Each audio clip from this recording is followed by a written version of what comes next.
just me? Hello, my name is Kathy Carlson, Carlson Food Safety Consulting. If you would like to hear this or read this in Spanish, please activate the closed captioning in the bottom right-hand corner, and it should come up in Spanish captioning for you. This workshop is for a food safety audit application using CDFA as the inspecting agency against the USDA matrix or scheme or checklist. Okay. So in California, CDFA is contracted to conduct the inspections for the USDA checklist or scheme. USDA currently, this is May 2023, currently have the GAP version 3.0, which is 17 pages of questions for the average farm. The harmonized GAP version 5.0 is 20 pages for the average farm. And then they have the harmonized GAP++, which is a GFSI equivalent. Okay, so the first question is which food safety checklist should I choose? The answer is, ask your buyer which one they will accept. Okay, where do I find the food safety checklist that I want? If you go online and Google USDA GAP audit checklist, you will go to this website and you will see this page, which then when you scroll down will have these checklists available for you to download. The USDA GAP checklist is the simplest and the one that I recommend if you're just getting into food safety. It looks like this, and the questions look like this. Each of these checklists have they call it either a standard or a guide that then goes through those questions and gives you a little bit more information as to what the inspector is looking for during the audit inspection. Okay, remember, the inspector cannot help you with your answers or make any suggestions towards your farm operations. If they did and you accepted those, this would be a conflict of interest because the inspector would then be auditing their own work, and that is just not acceptable. Are you allowed to be there? How do I schedule a food safety inspection? New customers for the CDFA USDA audit system, you are going to want to complete these 4 forms. Okay, where do I find these forms? Again, you're going to Google USDA GAP audit request form. There's the link, and this is the page that you will get.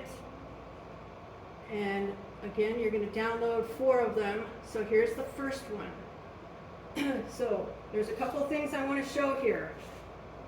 It didn't come up really well, but in this bottom left-hand corner here is the revision date of this form.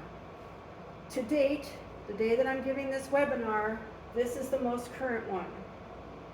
Like everything else in continuous improvement, they change these periodically, so make sure you have the most current form. Now, you can pause this video and enlarge this. What I have done here is I have filled one out as an example for you. Let me see if I can make this any clearer. Nope, that looks like it's as clear as it's going to get.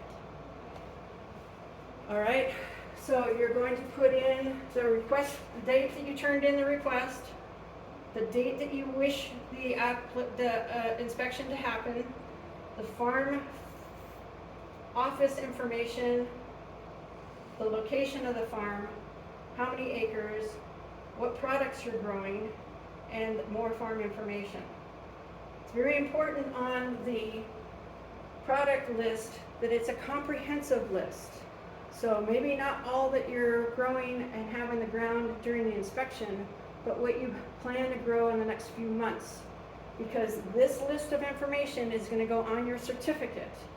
And if a buyer sees the certificate does not have a product on it that you say you have for sale and want to sell, the buyer will not buy that product because it's not on the certificate. So this is a comprehensive list of everything you're going to grow that year.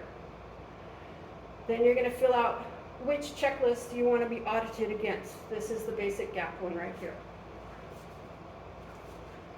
All right, and here's the written guide to that form that I just showed you, okay?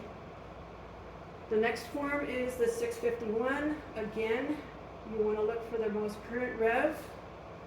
This is a two-sided page.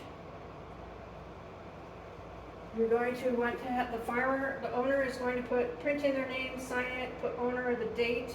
That's the only thing you're filling out.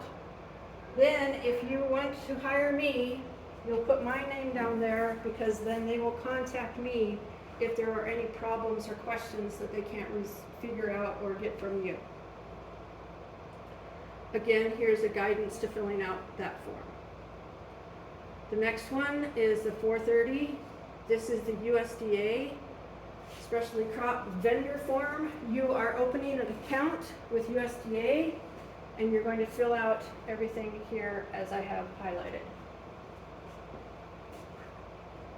All right, CDFA, you're also going to open an account with them. So you get new customer information sheet.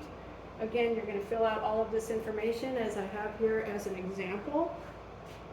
And here is a guidance to that.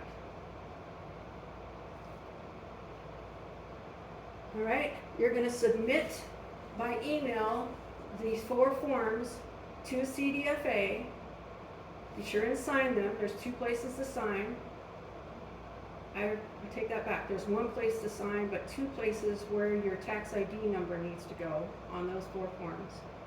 And this is where you're going to send it to, foodsafety@agsupport.org. Okay? CDFA will assign your application to an inspector, and the inspector will email to you the date and time of the inspection and the estimated cost for the schedule and unannounced inspection fees. The CDFA inspector will visit your farm site, conduct the inspection with the checklist you requested on your application. The CDFA inspector will expect a check or payment for that estimated cost that they sent to you earlier, with a check payable to CDFA cashier.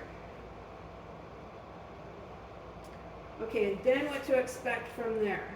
Once the inspection has been completed, the inspector will complete their report on that same checklist that you were audited against.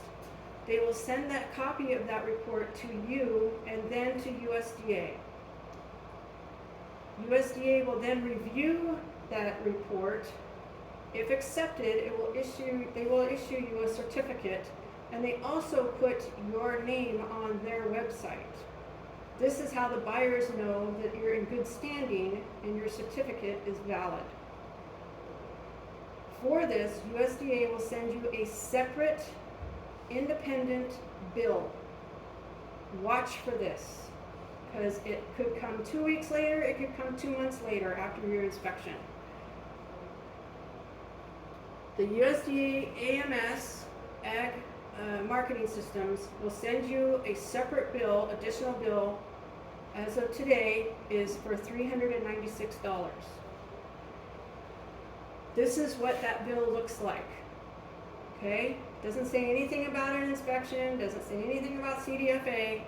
All it says is you owe us $396. Pay this bill within 30 days or it will go to collections with a late fee and substantial interest payments. The late fees and interest will continue to add up until it is paid for. And USDA will not allow any further inspections to be scheduled until this is paid. I can't emphasize this enough. If you don't pay the USDA bill within 30 days, you will not be allowed to schedule an inspection in the future, and it will cost you with the late fee and interest, and it has to be paid by next year or you don't get an inspection. If you don't pay for it, they also take your name off of their website. This website is where buyers go to make sure that you are current and compliant. If your name is not on there, the buyer will not buy from you. Okay? The certificate that they issue to you is good for 1 year. All right, buyers will also request from you, besides your third-party audit certificate, possibly the report, they'll want your organic certification, proof of insurance, a ranch map. Sometimes they ask for your PSA training certificate, and sometimes they ask for your water source lab results. If you have any questions, please feel free to contact me.